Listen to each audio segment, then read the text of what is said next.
इसके बाद हम आ जाएंगे एसए के पेपर पे, जो बहुत डिसाइडिंग फैक्टर है, बहुत ही इंपॉर्टेंट एस्पेक्ट प्ले करता है हमारे मेंस के मार्क्स में, और हमारे मेंस के मार्क्स हमारी रैंक पे।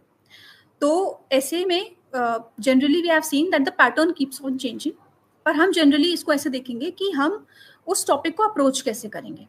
तो जैसे मेरा अप्रोच ये होता था, I have also followed certain toppers essays and I have seen the way they right.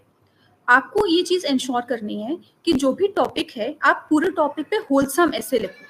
तो you should not right in one part. For instance, if the ऐसे इज लाइफ इज ब्यूटिफुल, आपको सिर्फ beautiful पे से नहीं लिखना है, आपको लिखना है on the entire topic life is beautiful. And then you have to generate questions in a manner कि आप उस चीज को डी कोड कर रहे हो।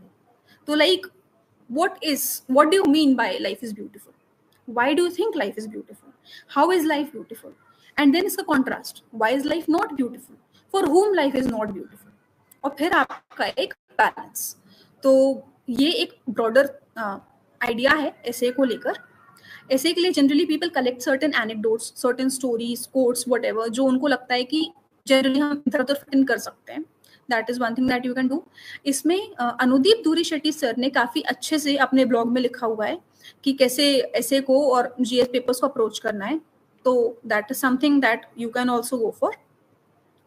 और आई थिंक ऐसे में more than anything else what matters is understanding what is being asked. तो जनरली हम डिमांड ही मिस कर देते हैं, and even I used to do that a lot. तो मेरी कॉपीज में भी I realise that I have written essay on a particular sub part of the topic, बाकी पूरा छूट गया। तो इस चीज पे हमको रेगुलर प्रैक्टिस करनी पड़ेगी।